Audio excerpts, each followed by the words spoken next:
You know it as NutraSweet. It's in just about everything. Soft drinks, iced tea, hot chocolate, tabletop sweeteners, chewing gum, cereal, pudding, ice cream, cookies, even breath mints and children's vitamins. Odds are, aspartame is part of your diet. But should it be? It should be withdrawn from the market. Look at this. A summary of nearly 10,000 complaints filed with the Food and Drug Administration since 1980 by people just like Edith Johnson. I was horrified. I was panic-stricken. I was perspiring. I was scared to death on that night. Edith says she'll never forget it. Within a matter of moments, I went completely blind. I could not see anything. Edith was drinking a cup of low-calorie hot chocolate that night. Aspartame made it sweet. And Johnson says aspartame made her sick. All of a sudden, I couldn't see. My eyes went out of focus, and it was like my vision became quite blurred. And you think it's because of aspartame? I think it's very deliberately because of aspartame, yes. It was terrifying.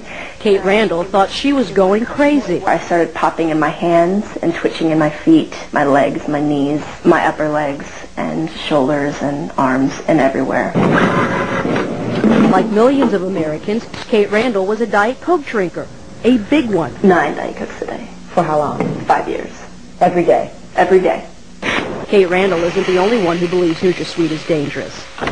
Dozens of web pages warn against the ill effects of aspartame. One of them is supported by this man, Dr. H.J. Roberts, a private physician and author of several articles and books on aspartame. Somebody has got to put this out and say, be careful. Roberts calls aspartame an ignored epidemic.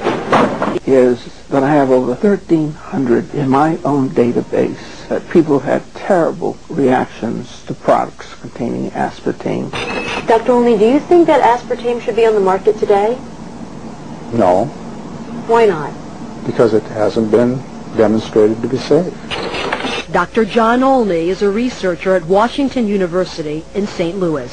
I fed aspartame to infant mice and found that it produced the same kind of brain damage. That it indicates that if there's an adverse effect, a serious adverse effect in the animals, and if that adverse effect is absolutely proven in the animal research, then it should not be approved for human use.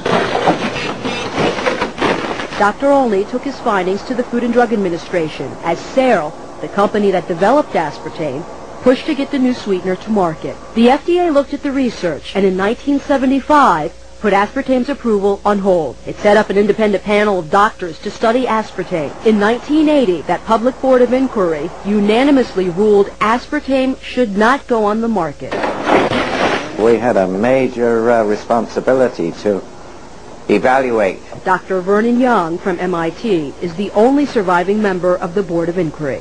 Our conclusion was that on the basis of the evidence presented at that time, we weren't able to assure ourselves of the safety of aspartame in that particular context, and that we advised the need for additional studies.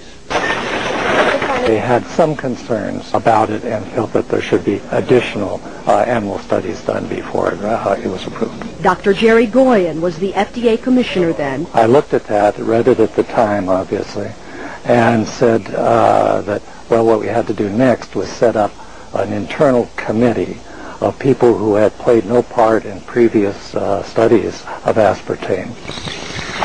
But Goyen never had the chance to review the results. That's because he was forced to step down in 1981, when newly elected President Ronald Reagan appointed a new commissioner. That commissioner quickly approved the use of aspartame for dry foods like cookies and pudding mix. Just 2 years later, he okayed it for carbonated drinks. We tracked down that FDA commissioner, Dr. Arthur Hall Hayes. Hi, Dr. Hayes. Yes. My name's Aline Sergani with Fox 5 in Washington. Yes. Can we ask you a few questions about aspartame? FDA has all the information you need. Yes, but sir, you were the FDA commissioner when aspartame was approved, and so we'd like to ask you a few questions. No, I really have no comments. All the information is available to Food and Drug Administration. Sir, don't you think it's your responsibility as the FDA commissioner when aspartame was approved to answer some of our questions? Not now. I'm no longer commissioner of the FDA. Do you think the public was ever put at really- risk? Sir, was the public ever put at risk? Sir, do you think he put the public at risk, sir? Yes, I do. Senator Howard Metzenbaum has his own concerns. I can say that I was dissatisfied with the manner in which aspartame was approved. So Senator Metzenbaum requested a review of the FDA's approval process. I have a kind of recollection of it that sort of left a bad taste in my mouth. And it wasn't from aspartame. To understand the senator's concerns, you have to realize what this little blue packet is really worth. Searle sells millions of dollars of aspartame each year. It's used in nearly 6,000 products, including Diet Coke. Searle had a vested interest in keeping aspartame on the market, and the American public had a craving for a calorie-free sweetener. It was a big public issue. It was a matter of considerable publicity and public attention. Between my first and second seizures, I asked my neurologist about aspartame and a possible link to seizures. The Senate's public hearings took place in 1987, but nothing came of Metzenbaum's worries. The committee decided not to request more studies and left aspartame on the market. So Fox 5 obtained these campaign contribution records. They show that Searle made contributions to several senators involved in keeping aspartame on the market. Senator Howell Heflin received at least $5,000. Searle also contributed at least $3,000 to Senator Orrin Hatch. Senator Robert Byrd got $1,000. And Representative Henry Waxman also received a $1,000 contribution.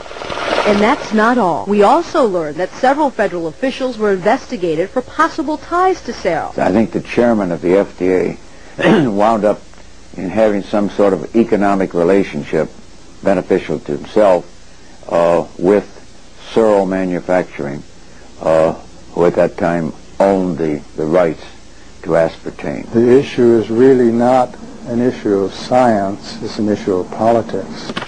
The Monsanto webpage links sites belonging to the American Diabetes Association and the Multiple Sclerosis Foundation. Both organizations have published articles supporting NutraSweet. Monsanto does not mention its large contributions to both nonprofit groups. Not enough is known about NutraSweet. Edith Johnson just wants the FDA to order more studies. So do the hundreds of people who continue to file complaints. So many, the Department of Health and Human Services has identified 91 symptoms by complainants attributed to aspartame use. The #1 reported symptom is headaches. Some of the other most reported symptoms are dizziness, mood changes, nausea, and stomach pain. Absolutely, I think the FDA should revisit this issue.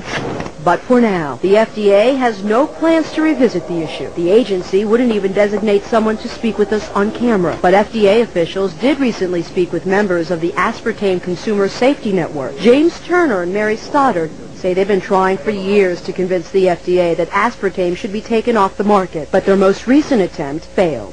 They barely acknowledge the possibility that some people may be harmed. Their basic position is that in everything they've looked at, all the data has come in, and there's nothing, zero, that suggests to them that there's any problems.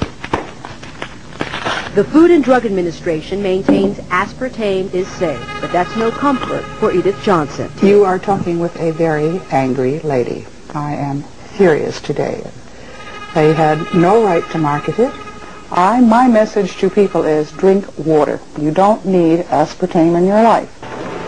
It's everywhere. Try walking down one aisle in the grocery store without finding aspartame in something. Is it safe? Should it have ever been approved? That all depends on who you ask. What would you like to tell people about aspartame?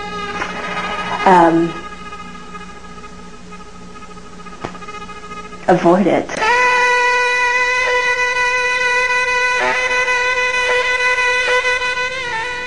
FDA representatives would not speak to us on camera, but they did send us this statement. In it, the agency stands behind its decision. The statement then goes on to say the FDA remains ready to act if it receives what it considers to be credible scientific evidence. But until then, NutraSweet will remain on the shelves of your grocery store.